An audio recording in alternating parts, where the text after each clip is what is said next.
Welcome into the BlueWhite Tailgate Pawcast. Andrew Klissa, Mike Gross, and Frank Bodani. We are here for Ohio State Week. The Nittany Lions and the Buckeyes, number 3 versus number 4 in Beaver Stadium. Not a night game. Big noon kick. Protests, boycotts, everything taking place. Presidential visits. Former presidential visits, I should say. It's going to be straight chaos. We're going to get it straightened out right here. Follow Mike Gross at Mike Gross LNP on Twitter and at YDR Penn State for Mr. Bodani. 2 of the best writers on the Penn State beat. Guys, we got to start with Wisconsin. What a comeback. What a second half by the Nittany Lions.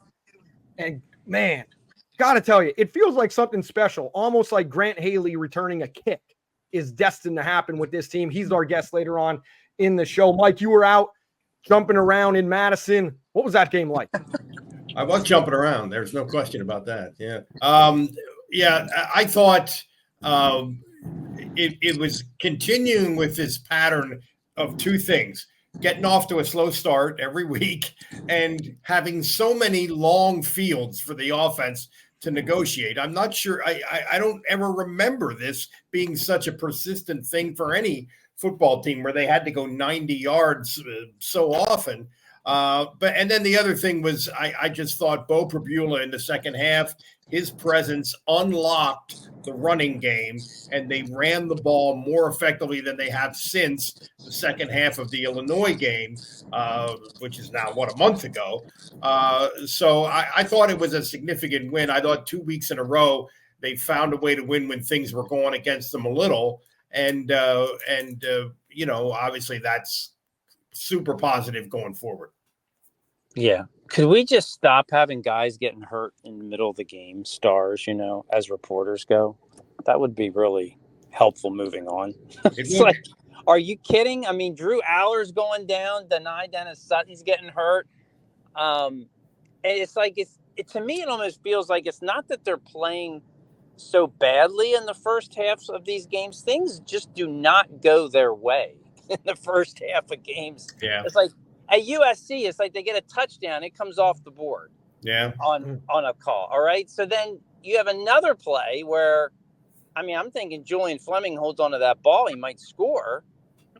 I think I've never he seen a punt play quite like that where Jalen Kimber is running by the guy. It's just stuff that you don't even think could happen, and all of a sudden they're losing again at halftime. Yeah.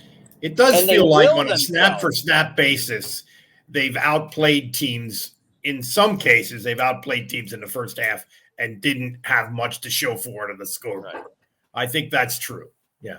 The Jalen Kimber punt play is the most insane Penn State punt return sequence that I could remember since Darian Hardy roughed the kicker twice at Boston College wearing number 22.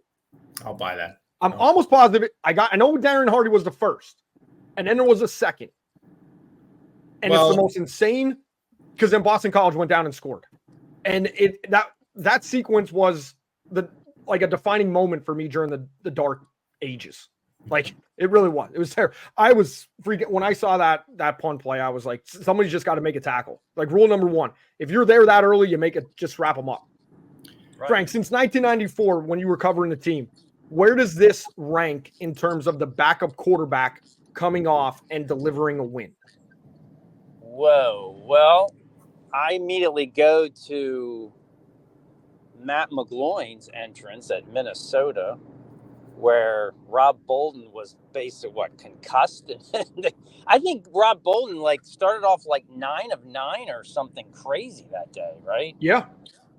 Or I don't know what it was, but it was something pretty unbelievable. He goes out, and then we're like, who is coming in at quarterback? The gutty and gritty ones. Yeah. Moxie was just a myth. We didn't even know what that was. What? What's that?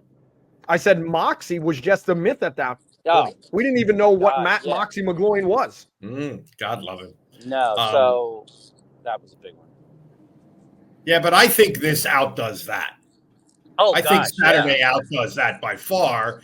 A couple of reasons. One thing is Drew Aller is a better player than Rob Bolden. And the other is that they had to dramatically change their game plan in midstream, which Kotelnicki, I thought, did masterfully and played a completely different style and had it work as well as it did.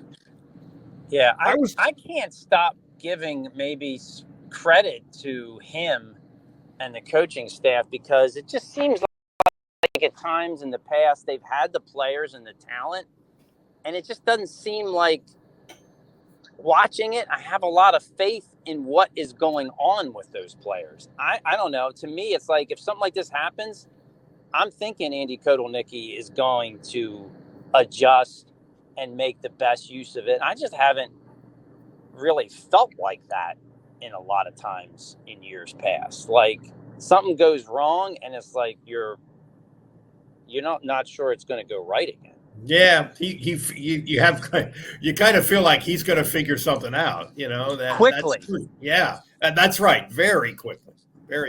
He's Walter White of the college football world, just cooking stuff up. He's just cooking stuff up. There you go. Some chemical mixture, whether it's gas and slamming an RV door shut. Andy Kotelnicki is finding out what to do with the Penn State offense. I went back to the Zach Mills Northwestern game, in the 324 win and everything, 323 win, just because that was an offense that was a completely different, a completely different animal, but that was huge for me in Penn State. So I go back to the whole Zach Mills era and number 7 there. So Lions roar time. I'm going first with this one, and it's easy for me. I'm going with Beau Pribula. He's my guy. Great family. Know him well. Does a great job at camps when he's coaching the high school kids. I'm proud to say that I covered him in high school. Frank, I know you're the same way. Commanded the huddle, zipped in some throws, and Andy just did a great job selling him down and allowing him to find himself and get his feet underneath him. And he proved that the moment and the lights weren't too bright for him. So Beau Pribula, my Lions roar from the former Central York Panther. Yeah, that's a good one. I think I thought it was interesting that James said on Monday that when he watched Beau play in high school, when he went to one of his games and watched, he was blown away. He was blown away by how good he was, because I was not, while obviously he was a great athlete, but the little bit that I saw him play in high school, I didn't think, wow, this guy's going to be a star at Penn State's level. I didn't think that. And he's an incredible athlete, and but was not a huge quarterback recruit, I don't think. But he's really developed. You got to give him a lot of credit. But you want my unsung hero? I'm going to go with Katron Allen, because I thought that touchdown run was a clincher, and Pribula's presence, I thought, had a lot to do with that touchdown run. I mean, Pribula is really the story from this game, but Katron Allen really maybe doesn't get quite enough love compared to Singleton. And they just are a good pair, and they're facing a team that has a good pair of running backs. They're very similar in Ohio State in that regard. Yeah.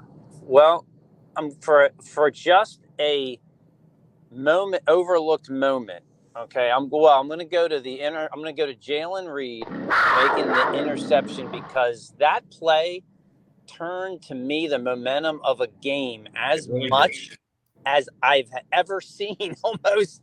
And it's really like not the greatest, most dramatic play, but it's like you felt, to me, when he made that play, you almost felt like, I think everything, if you're a Penn State fan, everything's going to be okay. Where I don't think you felt like that at all before he made that play. Yeah, that's a good point. Yeah, that really did change it. It really felt like they were going to win after that play. And it did not feel like that before that play. You're right. That's absolutely right. I wonder if Penn State has a reputation for being a press man-to-man coverage team. I wonder if they're playing more zone now. I think that's what happened there. I think that guy just did not. I mean, he threw it right to Jalen. The Wisconsin quarterback just threw it right to Jalen Reed, and he was not seeing something that was there, kind of flooding his field of vision with bodies. I wonder if they're doing something a little different than than Franklin's teams have been known for doing just in the coverage area. Well, they might be, but let me tell you, Jalen Reed is just one of those guys. He's becoming one of those guys who just makes plays. I mean, I don't know where he was supposed really to good. be. Yeah. I mean, my goodness. And I was not on board with the Jalen Reed train before this season necessarily, but I am a full believer from the first game until now. And let me tell you, on that play, what helped him is that, you know, Penn State didn't get a ton of sacks and stats on that quarterback, on Braden Locke, but they got pressure, and Hakeem Beamon is coming up the gut on that play, making Braden Locke throw quicker one of the many times. But so Hakeem Beamon doesn't get really any statistical credit for that play, but he, in a lot of ways, I think, forced that throw. And, you know, that he didn't see Jalen Reed, but being in that position now 2 games in a row, because you remember he made the play that kind of, I don't know if it saved regulation, but it certainly put him into overtime, the interception at USC. So that's the unsung hero who gets the Lions roll. From Frank, Hakeem Beamon. He's the guy not showing up on the stat sheet. The play before that, by the way, if we want to go back, Smith-Vilbert, complete pressure and blows his guy up for a 3-yard loss on the rush. So, I mean, there's a lot of things that go into it, and that's why I always say there's always like a set of plays that you could, you know, point at. Just like USC, it wasn't just the interception, it was the drop before the interception that leads to it. So I think that's a perfect case of it. But what a win. Gutsy from Penn State. You know, it's a very good win. I don't want to hear they're unranked and stuff like that. This is a very good win for Penn State on the road in a tough environment, as guys are literally getting zapped by, you know, the fly killer with the injury bug going down, you know, and in weird ways too. It wasn't like, oh, you saw this injury. It's like, what happened to deny Dennis Sutton? Did he get hit in a certain area? And it's like, oh, he'll come back, he'll shake that off. Well, no, you could see that one play in, he's not going, you know, and same with Drew. It's like, what really happened with the twist of that knee? Then you got offensive linemen going out. So, well, it seemed like it happened in Aller's case. It seemed like it happened on that sack. I mean, but it did seem like a knee. But I mean, that's about as much as we ever know about injuries, honestly. You know, with Sutton's injury, you were just talking about Smith-Vilbert and Vanover also. I mean, those guys are going to be maybe bigger, more important figures and they have had a significant role before, but I think they might be really significant figures on Saturday. Yeah, and I think that is what can make this team special, is when you have things that are kind of going against you, and they've had them the whole year. How do you respond? And you need guys like Amin Vanover and Smith-Vilbert to step up at some point. And if you don't get them, you will not win a lot of games unless you're maybe Alabama or Ohio State. But you need those guys, and Penn State has not gotten performances like that, but they have this year. And I think that even with the injuries, they are in a pretty good, to me, head place, confidence place, momentum place. Yeah, they should be. I agree. They really should be. And, you know, Franklin hasn't talked about depth as much this year as he has the last couple, but I think maybe effectively, in terms of really guys that you can rely on, this might be effectively the deepest team that he's had. All right, I'm going to make one more comment on Wisconsin, and then we're moving on. We're talking about it for 10 minutes, and then we're moving on, just like James would. A lot of stuff on Twitter about Roberson. Taquan Roberson in the Iowa game when this whole thing was going down. And I just want to say, from somebody who was at that game in Iowa, I knew that was not going to be any close to that situation. He couldn't get the snap count off. You mean comparing Pribula to this? You mean comparing Beau to that? Comparing Beau Pribula, comparing this exact situation. Yes, there's tons of overreaction on Twitter. And I think it was Landon Tangwell, great Penn State personality, out there for the Iowa game. I believe he was out on the travel roster, and he was saying, like, at first when Beau didn't have his feet underneath him, he's like, little shades of Iowa here, and then people were going off. just about this is terrible. I want to credit James Franklin because, James takes a lot of crap, as I've made comments on it, but we've had a weather delay this year, and now we have a backup quarterback coming in for an entire half. Those are two situations that Franklin did not pass previously that now has passed in this single year. So that's a credit to the entire staff, and it's definitely a credit to Beau. And I just want to say to people, chill out. Chill out. The kid knows how to play. He played a state championship against Kyle McCord in St. Joe's Prep with a broken foot, and played the whole game. The kid's tough, and he could handle himself, in the huddle of the Big Ten. Okay, can we talk about the Buckeyes? Sure. Let's talk about the Buckeyes, my friend. You are going to talk about the Buckeyes, and you're going to talk about Penn State beating the Buckeyes. There is only one man you go to talk about that, and that is number 15, Grant Haley, the man, the myth, the icon who returned the blocked field goal against Ohio State for a touchdown in Beaver Stadium for a dramatic win in 2016. Grant, it's an honor to welcome you to the BlueWhite Tailgate Pawcast. Thanks for being here, man. No, I appreciate you guys having me. And well, first I want to say, it's been 8 years. I love it, but I'm ready to, move on, ready to get Penn State this weekend. So I know everybody else. Yeah. Well, there you go. On that topic, you don't want to be that guy that's known as, the last time Penn State, beat Ohio State. What has to happen, in your opinion, this week for Penn State to come out with a victory? I think they just got to take care of the basics, right? Focus on going 1-0, everyone doing their job, snap in, snap out, right? I think, they've proven to the test that they're ready to compete at this level, at this stage, in this moment, right?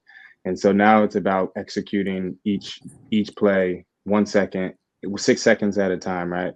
I think the other thing is you just got to visualize it, right? You got to go in there mentally visualizing you making the big play, you making the big interception, you throwing the touchdown pass, you taking the play 70 yards to the house, Singleton, So I think those are the things that, you got to visualize it before it even comes true. So once they, have that, and it just builds a set of confidence, for a player when they've already pictured exactly how they're going to make that game-changing play, then instincts just take over, and then you play fast, you play physical, and be hungry. Well, Grant, if you visualized that blocked kick bouncing off of Marcus Allen's bicep to you, you are really a good visualizer. I'll give you a lot of credit for that. So okay, here's the story, right? I mean, yep. I didn't visualize that happening, but a good friend of mine now and was my locker mate, Tom Pancoast. He was a walk-on tight end. Oh yeah. We were joking. I don't know if I was joking, but earlier that week I had told Tom, and you can ask Tom. I told him I'm going to make a play to win the game, and obviously you're like, okay, whatever you're saying, Graham. But just talking about it, I don't know. You talk it to existence. I think that's one of the first times for me is just if you visualize and just keep having a positive attitude in this mindset, then you never know what is capable. And obviously luck played a large part in this, but it's also a cool story to say visualizing a chance to make a game-changing play. Grant, when you look back, what is the most stunning part of that play to you 8 years later? There's a lot of parts to it. Is there something that kind of still resonates that way to you?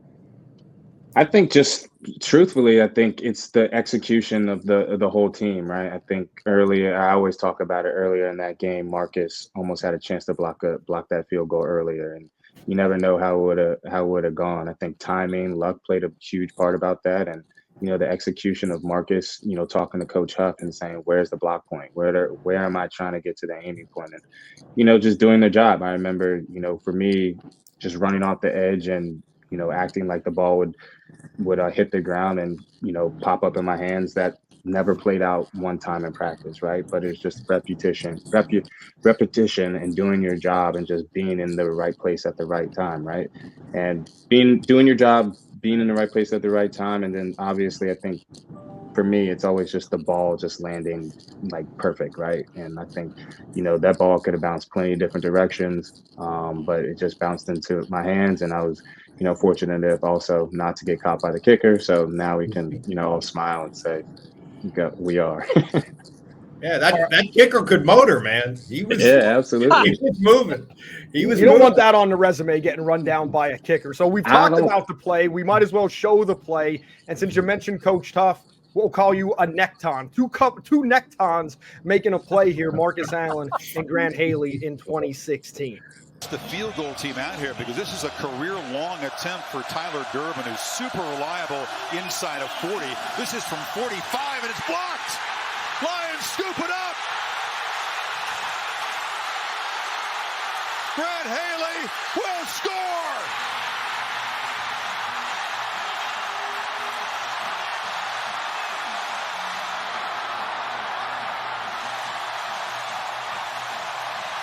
This pandemonium in Beaver Stadium has everything. The center judge sliding to make a tackle on Grant at the end line. James doing his best Jim Valvano impersonation. Trace jumping up and down. The celebration from you. What are the emotions, Grant, just when you see it and rewatch that play? I mean, now it's one of those dreams. It's a memory that I always have for life. It's special to me and my family, obviously, just being part of a moment in Penn State history. But over the years, it's become a moment where I'm just learning and hearing Penn State fans' stories, right? Just what that moment meant to them. And I think that's what it's really come to be, important and pivotal in my life, right? And you never know where people are at in their own personal lives, but the game of sports and the impact that one play could have on somebody. I think that's what brings me joy more than anything, right? It's cool to be a part of a historic moment for a historic program, but the impact that it was able to have on people's lives is extremely special. Grant, when did you guys start to realize, and maybe there was no one moment because it was an evolution, I think. When did you guys start to realize that we really are one of the best teams in the country? Because at the beginning of the season, I think it's fair to say you were not one of the best teams in the country, and you became that. There were a lot of moments that fed onto other moments, in that season. But can you think of, hey, this is where we realized we are maybe something special? I don't think we ever thought we weren't something special to begin the year, right? I think we went in, and never making excuses, but we went into Michigan, with some key important people down, really right? Really beat up. Yeah. And then, just coming back to Minnesota is a tough game, but, a win's a win, right? And just stacking those wins was important. And then, obviously getting to Ohio State, I don't think there was nobody didn't believe that we could win that game. I think it was cool just walking around the hotel and just seeing the energy from the guys before the game. Since it was a night game, we don't want to sit in the hotel all day, so we took a team walk, and just the energy and just the feeling and the expectation to win, right? And it just continued throughout the game, whether we were down at halftime. I just remember Deshaun Hamilton and Trace and Jason and people just reiterating, like, we're still in this, we still got a chance. And so I think that was the mindset of the team. I think obviously a confidence boost through the roof after beating a top team in the country, and then just going in and building on that day in and day out, week in and week out, and ultimately getting to the Big Ten championship. And at that moment, that's when we knew, like, we had a legit squad. And obviously we had a classic Rose Bowl game that didn't end our way, but we still had confidence going into the next year. And I think it's just built on that. I think it's a standard that Penn State had set before us, and that we were able to build that confidence in the program for so many people to be able to see that Penn State football is back. Grant, are you surprised? How surprised are you that this is the last time that Penn State has beaten Ohio State? I mean, how does that kind of feel for you? I mean, you're always a Penn State Nittany Lion. Right. I think, it's challenging, right? We definitely want to get the big games like Penn State and Michigan. I think it's the new Big Ten expansion and the playoff obviously has a lot of different room for us to, get into to the playoff, right? I think you look at the last 6 years, and we're in there if there's 12 teams. So, I think it is definitely on the mind of me, just like saying, hey, like we want to beat them. I think everybody wants to. I think, Penn State fans around the country just it's getting to the point where it's almost like, okay, we have a block kick that we play each year, when it comes around to Ohio State. Like we need something new. It's time for us to get the pivotal win. And no better place to do it, as a top team, top 5 matchup in the country at Beaver Stadium, so it's gonna be an amazing atmosphere. And I think it's time, and I feel very confident watching this team this year that they're gonna come out there with their best foot forward and put up a fight. Do you feel anything about this from your vantage point about this team that, I don't know, seems special to you at this point? I mean, when you look at it from where you are, or is there any aspect of it that makes you, I don't know, feel good about Saturday? I do. I think when you look at the team that we had in 2016, right? The overcoming of just being down, being 2-2, and just rising above, and going out each week and getting that win no matter what you have to do. I think this team has similarities to 2016, 2017, where the energy's there, the mindset's there, and everybody knows that this is the week, right? I think we build up and prepare ourselves each weekend to know that this is ready to go against Ohio State and go 1-0. So for me, I feel confident. I love the way the defense has been playing. I love, Drew's been playing absolutely great. I mean, Beau, he reminds me of Trace, right? I love his grit. I love his just passion for the game. So, I'm very excited, very confident in all the pieces that we have to move forward and, get a win on Saturday. Grant, in a game like this, the environment, and I know you've played Ohio State at night a couple times. 2017 was kind of a 3:30 game, I believe, out there. Are you more tired in a game like this running out of the tunnel, or after the first quarter, or maybe after the third quarter, just based on the energy and the excitement? And as an athlete, how do you guys try to balance that to make sure you're not exhausted after the opening kickoff? Right. I think that's up to every individual player, right? It's how you handle what you do with your emotions, right? Like, you never want to get too high at the wrong moment, never want to feel too low at, on a peak of the game, right? So how do you balance those emotions, right? You're playing in a top 5 matchup. You're playing in, the greatest college football atmosphere, that I know.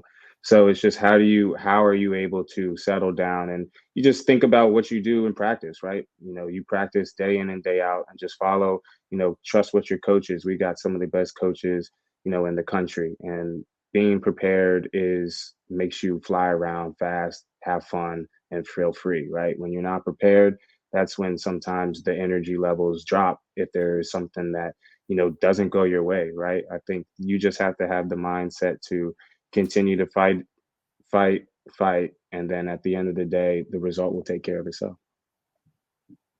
What was the difference? All that stuff that you were just talking about in terms of preparing each week.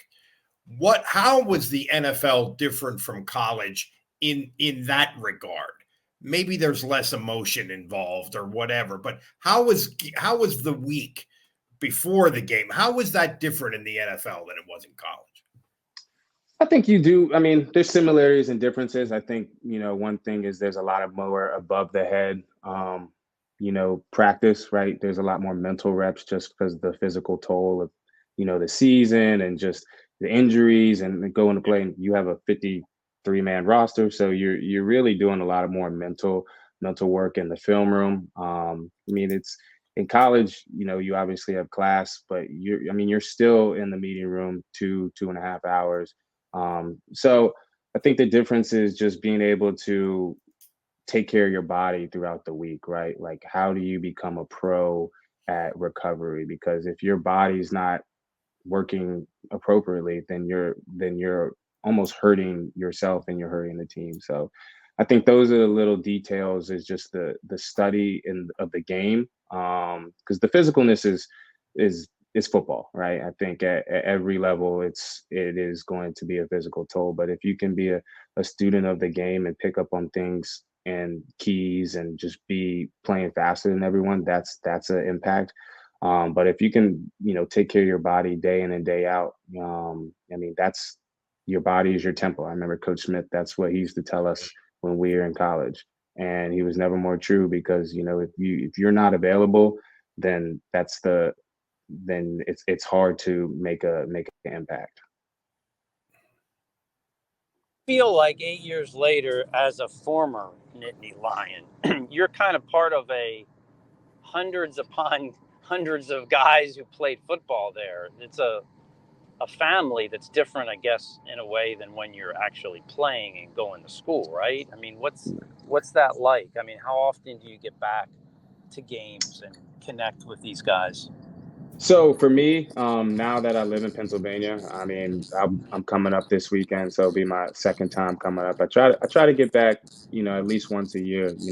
Penn State's a special place in my heart, my family's heart. My mom is a Penn State graduate too, so it's a great place to be a part of, like, the community. And then I think sorry, my bad. Can you say that question, the second part of that? Well, just that, what's it like to be part of that family with so many others? I mean, you're connected then once you leave to guys that are graduated a couple years ago who played, to guys that were there 40 years ago. I mean, it's part of a pretty big family, right? Right.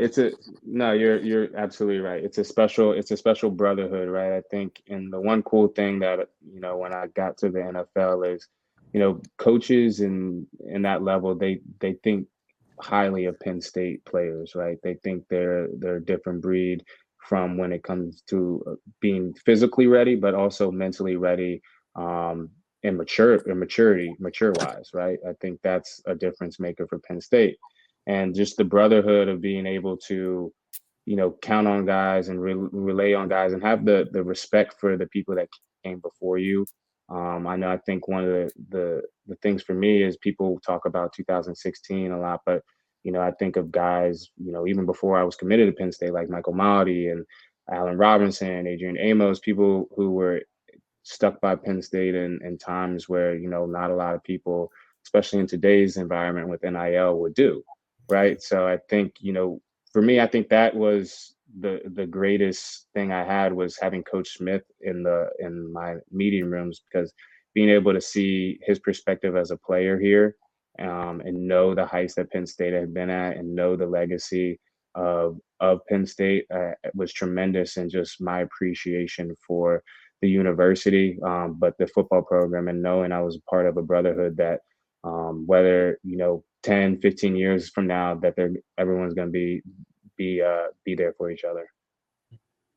I forgot about that you were being recruited when they were coming out of the mess and the sanctions and everything. Why did you choose Penn State, given that reality? I mean, it would even be harder to do that now if they had sanctions with NIL and everything. But talk a little bit about that process that led you to Penn State. Yeah, so my process was a little different, just because when I committed to Franklin, I was committed to Vanderbilt. And so when Franklin had made the decision to come over to Penn State, he asked me to come visit, and me and Trace had actually gone up the same weekend. And, I think for me, growing up in the South, it was always SEC. And when I was able to, step foot on Penn State's campus, I was, kind of blown away, right? I think it was exactly what I was looking for. I came from a small private school where we did well in football, but it didn't give me that Texas high school football environment. And, when you see a city and a town kind of shut down and for support of its program, right? And, kind of getting into Penn State and kind of being in the middle of nowhere, I was like, well, this is kind of perfect, right? And I look back now, and it was one of the best decisions I ever made. I'm just thankful that I was able the opportunity to have a scholarship to Penn State, because it's done tremendous things for my life, meeting the friends, the family I have now. It's the best decision I made as a young adult, I'll say. One more thing. This game, in the minds of a lot of people, fairly or not, whether it makes sense or not, this game is seen as a referendum on James Franklin. And what do you think winning on Saturday will mean to him that he's never going to own up to us? He's never going to say that to us, of course. But what do you think it will mean to him to win on Saturday? I think, I actually think it will mean a lot to him. I think just because it's one of those things where I just got the itch off my back. But I don't think it's going to change, his mindset.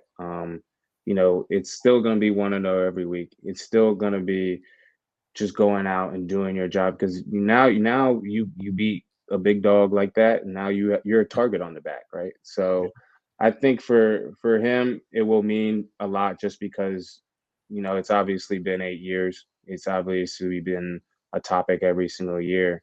But at the same time, it's going to be a topic each year, right?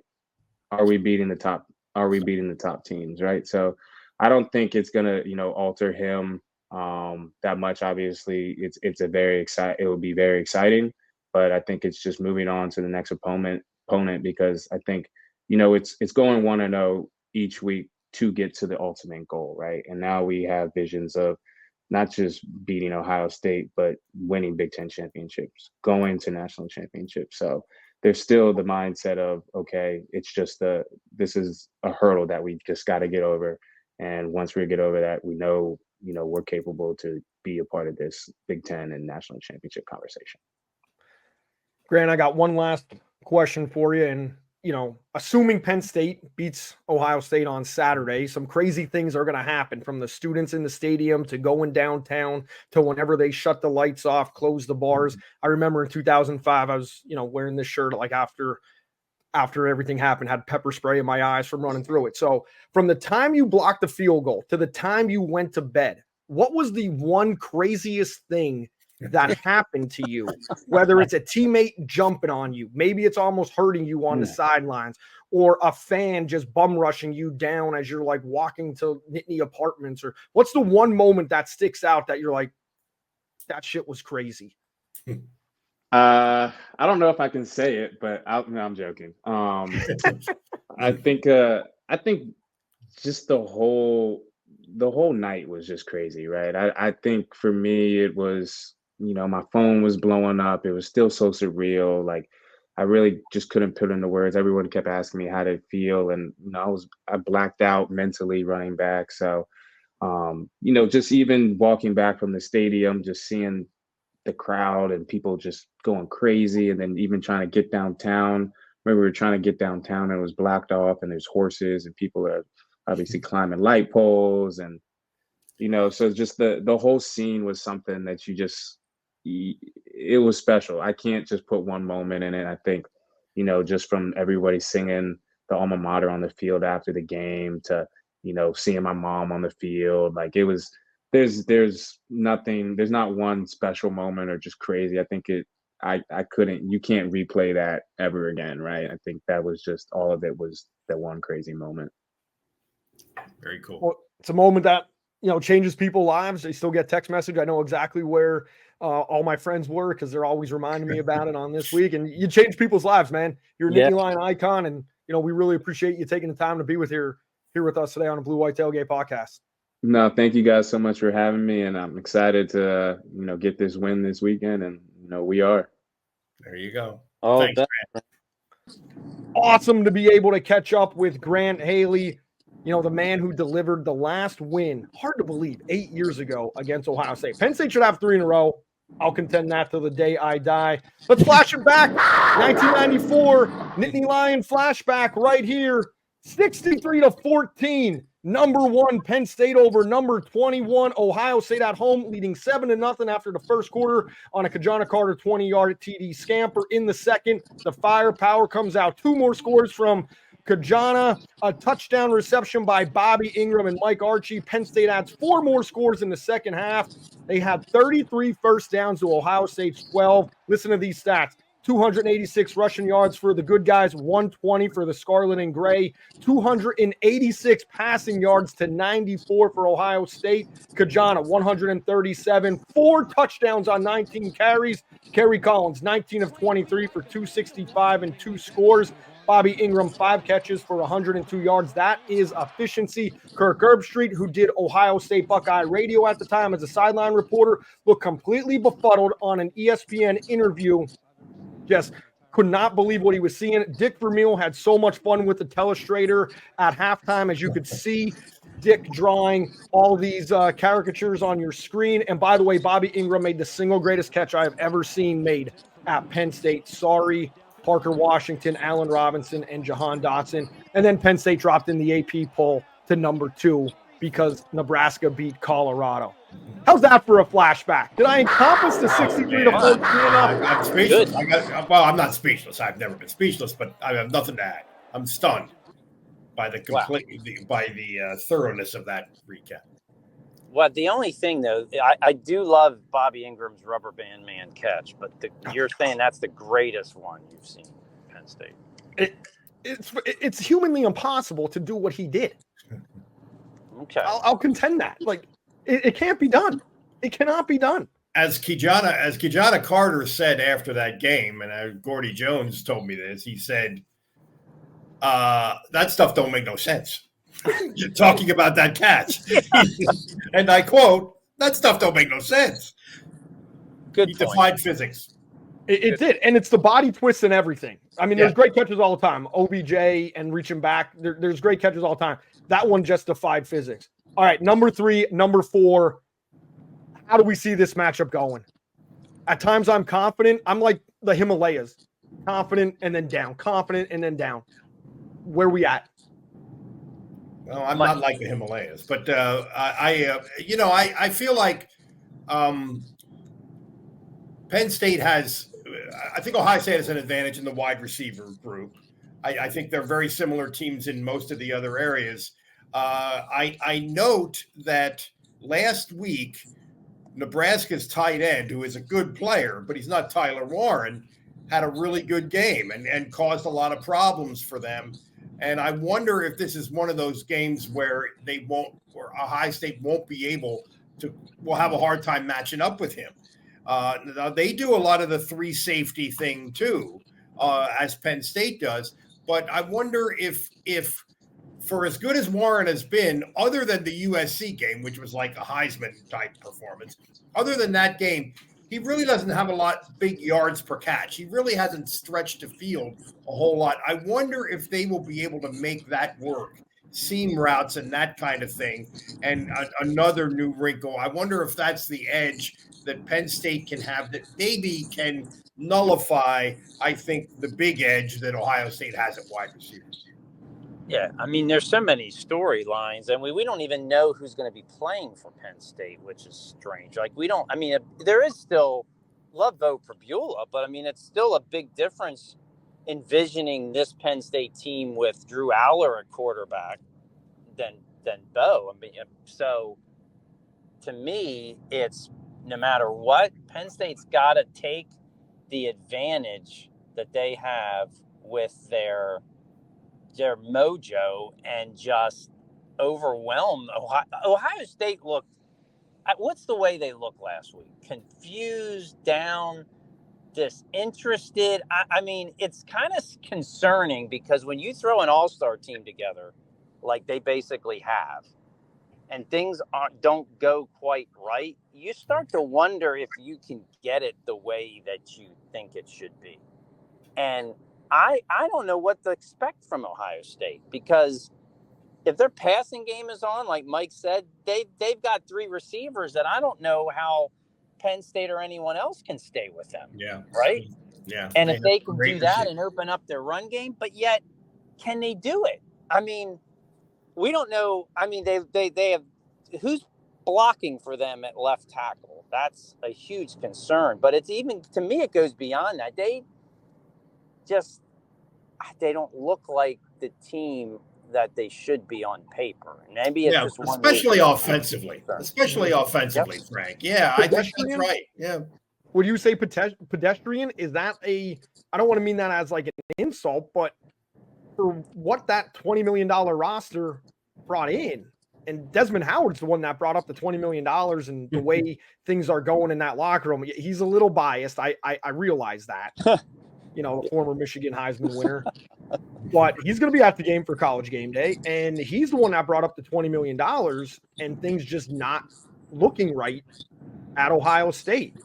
And if you remember the team they had that won the national championship, where they went through under Urban Meyer, they went through 3 quarterbacks in 1 year and they ended up winning the whole thing. It was an amazing story. Well, the next year they had a ton, almost an unbelievable amount of talent, and didn't quite figure it out to absolute maximize it. And a lot of guys, the theory was that a lot of guys started to bail out a little bit and start looking at the NFL and start thinking about their individual futures and stuff like that. Now, I'm not saying that's what's happening here. I mean, everything is still in front of them in terms of this playoff and everything. But I mean, I think Frank makes a really good point. When you have all this individual talent and it's not working, it's not. We assumed this was going to be a smooth machine, and it's not. It becomes a mental and emotional thing a little bit. Yeah, it's not that they're playing badly. No, they're not. I mean, they lost a game by a point that they probably should have won even. Yeah. One loss to the number 1 team in the country by 1 point on the road. Right. But the Not expectations are just their performance expectations and the way that they reacted from that after a bye week. And they do have a legitimate concern on their offensive line. I mean, that's legit. But the way that they handled it, I kind of like Penn State, the way that Penn State had to deal with things that were awkward and not right and just not the way it should be. And Penn State's had to deal with it. They had no choice each week, really every single week, even being down to Bowling Green, for God's sakes, because they couldn't communicate right. But so they've dealt with it all in all different ways, and they've come through it. And I don't know. I mean, Ohio State still has more overall talent, but Ohio State hasn't had to do that. They haven't done it. So can they just turn it on and be a machine on Saturday? I mean, I don't know if they can do it. And so to me, there's some interesting points, and especially it's Abdul Carter versus Downingtown's hero, Will Howard. That's the matchup I'm waiting to see, because would it surprise you at all if Penn State finds ways to get through that line and punish that quarterback? It could happen. Let's be clear about what Frank is saying here. Well, maybe to amplify it a little bit, is we talked an awful lot about Penn State potentially being in a trap game at Wisconsin, right? Mm-hmm. Well, Ohio State was in a very similar situation, coming off a bye and playing a team that they should beat in theory, and they really struggled. I watched a lot of that game. I watched the replay of that game, and their defense really made some plays at the very end. But if they hadn't, Ohio State was in real trouble against a team that got housed by Indiana the week before. Is Penn State the tougher team? And I want to go back to Ryan Day having a meltdown over Lou Holtz. Yeah. And I think I'm not Lou Holtz, so Ryan Day's not going to give a crap about what I say. But when I look at it, and you mentioned the stars and the roster and everything else, Ohio State had a kid get spit on by an Oregon player and get tossed. Nobody came over to that cornerback. Not one teammate. Against Michigan last year, I think it was last year, a helmet gets ripped off. And the whole Michigan offensive line comes running over and is jacking the guy up on the sidelines. Harbaugh's waving his arms. Ohio State, nobody responded. It was 4-on-1, I believe. 4-on-1. Flags are flying, everything else like that. And I'm not advocating for brawls and I'm not advocating for that. I'm just advocating in sticking up for your teammates and being present and saying, hey, back off my guy, back off my guy. It's not crazy to say that Penn State could be the mentally and emotionally tougher team right now. I don't know if that's true though. I think we sometimes race to that conclusion, based on the way the games play out. I'm not sure that's true, but it is true that Penn State has dealt with some stuff and come out the other side in a way that seems a little more impressive than the way Ohio State has managed everything so far. But I'm not sure I want to go there. Oh, I'll go there. I'll say they are the tougher team. Now, I'm not saying that means they win. I'm not saying they're the better team, the more talented team, but I'll say they're tougher because of what they've gone through and how they found ways to win those games and win the day. Because I think every time they did that, whether it was coming back against Bowling Green or giving up that lead early against Illinois and pounding people, or whether it's shaking it off against UCLA or coming back from a game. I mean, they're down 2 touchdowns at USC and things are not looking good. Every time they found a way. Now the injuries, so I'm not saying that's going to win them the game, but I do think they're tougher, and I think they have to try to use that to their advantage Saturday. Well, since Frank, you said it, I'm going to give Coach Day your address so he could throw the headset at you instead of at the officials like on in the Nebraska game last week. Should have been a flag. Refereeing suspect in that game, by the way. Big suspect on that. Yeah. All right, we talked about some of the Ohio State injuries just to touch on what they're dealing with. Donovan Jackson finished, who's a very good guard, All-American level guard, finished the Nebraska game at left tackle because Zen McCoskey, I'm maybe pronouncing that wrong, went down. And he was already filling in for Josh Simmons, who got hurt against Oregon. So Luke Montgomery, who is a second-year player, is in at guard instead of Jackson. So they might be shuffling things. Penn State's playing pretty good interior line, especially at times. Zane Durant being one of those guys. I mean Vanover, bunch of guys.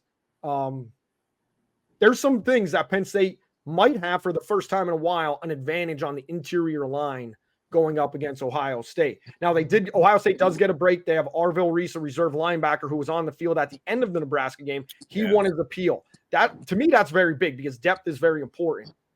So that's just some of the things we know about Penn State's injuries with Drew and then along the offensive line and Deny. So, but Nolan Rucci played pretty well.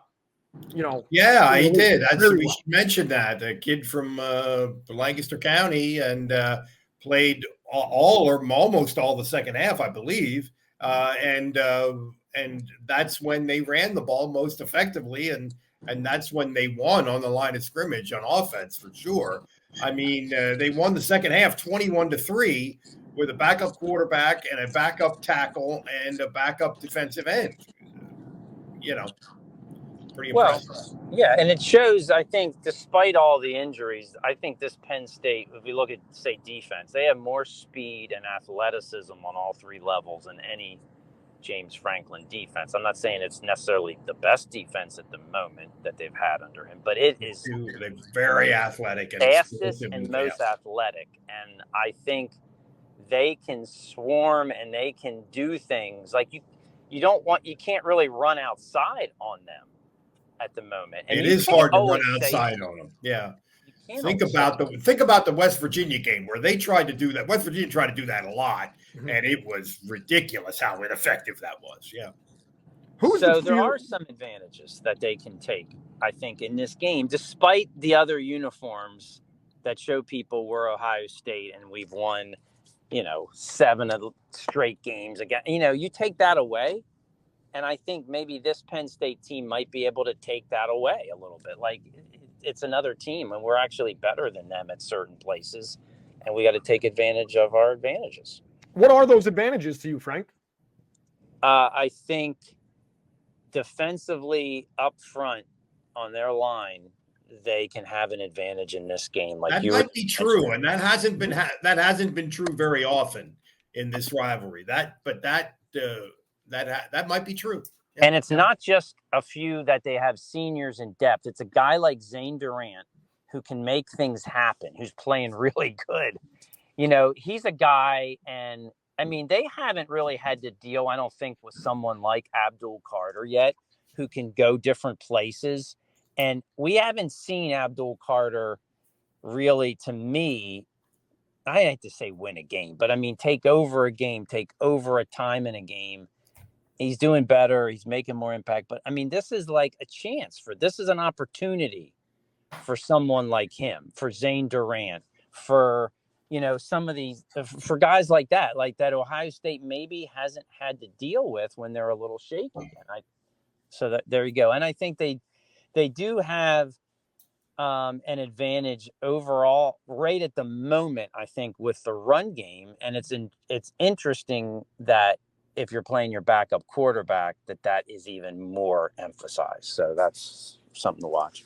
Yep. This is a money game. I think for the guys on defensive line, like you said, I think they have the advantage. They need to show that, come out and play. They need Tamba Hali energy the entire game where a motor doesn't stop. Mm-hmm. And, you know, this is a money game. This is a paycheck game for the next level. You're playing against Ohio State, number 4 team in the country. You show up big on the stage, you're going to get a paycheck. Not from Happy Valley United either. You're going to get a paycheck. And you should have the energy because other than the COVID year, Penn State under James Franklin, for example, has played them tough and has risen up. It didn't matter how good or bad that Penn State team was. Starting in 2014, they have not lacked for energy and being up to play Ohio State. So that part there's no way that's changing. Kobe King said it today. Like, we want this. It's different. So you combine that with Ohio. You know, they didn't take advantage of the situation last year, Penn State. Penn State almost kind of cowered to me in certain ways. This year's got to be a different mindset. Different offensive coordinator, though. I go back to Kansas versus Oklahoma. Andy Kotelnicki. Andy Kotelnicki's Penn State's offensive coordinator last year. They win the football game. I don't care what offensive struggles they had. It would have been to me, it would have been an aggressive. You're gonna punch us. We're gonna punch you right back in the mouth. To me, that's an X factor for this. Well, Andrew, you have already compared him to the Heath Ledger character in the Batman movie and Walter White. So I'm looking forward to future pop culture comparisons to Andy Kotelnicki. We'll see how this week transpires. We're trending upward. He's trending upwards. I mean, those are all great characters. Diabolical. Question. Maybe he'll get compared to an Eminem album. Evil genius. Who's a diabolical lyrical genius in the music world. I like it. It's a game you can't miss opportunities. You can't afford a Jalen Kimber misplay on a punt. You cannot afford a Julian Fleming drop pass. The special teams were not very good Saturday. Yeah, I mean, everything has to come together in a game like this. You know, and Ohio State's saying the same exact thing. So who is the one guy? Who's the most feared Buckeye for the Lions that they have to stop? Oh, it's the freshman wide receiver. Yeah, that's what I was. You beat me to it, Frank. Yeah, I agree. Big game. I mean, you got to be on him, or you might not see him and notice him for half a quarter, and all of a sudden, boom, boom. You cannot let. I mean, he can beat you bad. And I mean, I don't care if he's a true freshman. He's looks like one of the best receivers in the country, and he's a game changer. Yeah, I mean, Frank beat me to it. That's exactly the guy that I was going to say. I think their running backs are very good. Trayvon Henderson and Judkins. I mean, they're very good. They're comparable to the Penn State duo. But the receiver position is where Ohio State has popped to me for a decade. And this kid, Jeremiah Smith, and also this Igbuka. I hope I'm pronouncing that right. Very good. He's terrific too. But Jeremiah Smith would be the guy if you had to name one for sure. Well, I know that was a softball, And if anybody's listening, like, come on, like, really, that's Come on. what you're going to answer. But my follow-up was, is James Franklin walking into Tom Allen's office whenever the first thing happens, circles his number, drops the dry erase pen down and go, we're not going through what we went through last year. With Marvin Harrison Jr. With Marvin Harrison Jr. And who's the guy? Are we walking somebody over? Is it Kimber? Is it Wallace? Is it Cam Miller? Like, what in your guys' mind, how do we think Tom Allen's going to go about this? Well, Penn State's deeper at cornerback than they've ever been. So do they rotate guys over? I mean, A.J. Harris to me seems like the best all-around talent maybe at that position. But I think so too. Yeah, but he's not the only guy that can ball out on that in that area. And I think Zion Tracy and some of those other guys, Elliott Washington, are really coming on. So I mean, do you start AJ there and but then also rotate and bracket some? I mean, I don't know. Yeah, I think again, I sort of suspect that Penn State is doing more things in terms of coverage scheme than they have done the last couple of years. I think I'm not really enough of an X and O guy to know this, but I suspect that they're doing a little bit more complicated, mixing it up a little bit more, whereas in the past they've been really pressed man to man. So maybe you mess with Will Howard's head a little bit by mixing it up. Maybe that's the way you do it, rather than really thinking that you're going to lock down these receivers. No, you got to get to Will Howard quick. You cannot let Penn State. Yeah, pass rush is a huge part of it, as always. You can't cover those three guys for very long. You gotta change things up, like you said. Try to confuse Will Howard, disrupt him constantly, because if not, I don't think you can ask anybody in the country to deal with those guys for any length of time. Right. I think we're going to see some creative pressures. I do. Mm-hmm. I think we're going to see some creative pressures, not unlike Manny. I think they might pull some other stuff out and see what worked, because obviously Penn State's defense played very well last year. So I know Kyle McCord is not Will Howard. So I think that bodes well. Are we comfortable going to predictions right now? Sure. I am. Yeah. Who wants to go first? Who wants to be the man that takes the leap of faith? Indiana Jones in The Last Crusade. Oh my goodness! Step on out. Wow. The league. Wow. I love that. I'll go first. All right. I wouldn't have done this until maybe a week ago, but I'm actually going to pick Penn State to win. I'm going to go like 27-23. I just think they can stay ahead of the Buckeyes, but they got to start. They not get. They can't afford to get in another second half hole, and I don't think they will, because I think their energy and I think their focus will be at a different level to come out in this game. And I think they will stay at arm's length at the end from Ohio State. Break the streak. Well, I'm going the other way. I'm picking Ohio State. I just think that the weapons they have on the outside are. I mean, it's close. It's a tough call, but I think the weapons they have on the outside. I'm going to go 27-20, something like that. I'm going with the Buckeyes. Before the season, I picked Penn State to go 11-1. Strength of schedule was a big reason behind that. I had that one loss being close to USC. And my reason for Penn State beating Ohio State was things happen in college football. It was very scientific.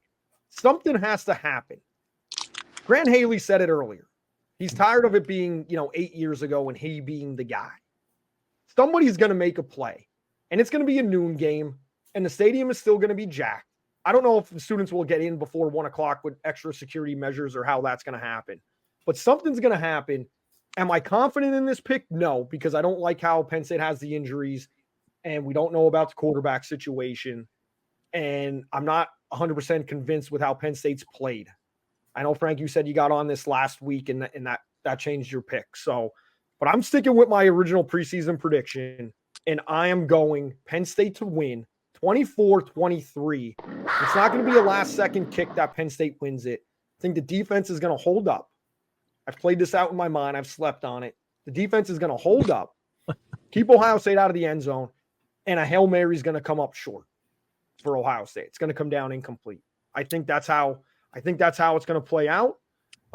Let's predict something else. Who starts at quarterback for Penn State? Oh, that's a good one.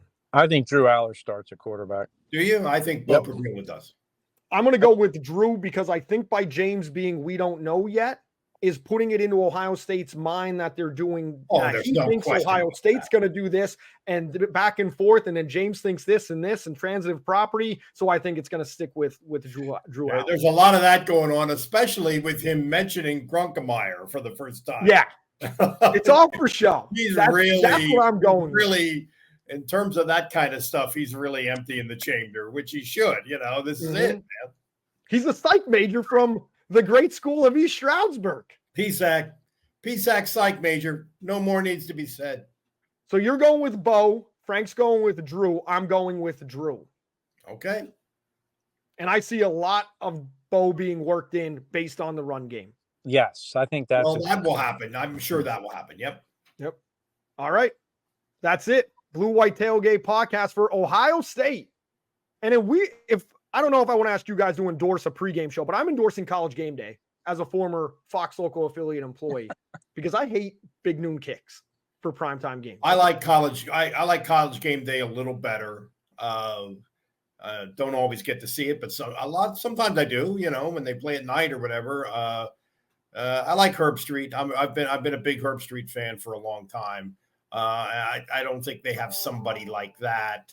I think they're both pretty good. I like them both. I'm just saying this game shouldn't be a noon game. It's not traditionally a noon game. Networks, get off your high horse. Give the people what they want. Give the people what they want. Exactly.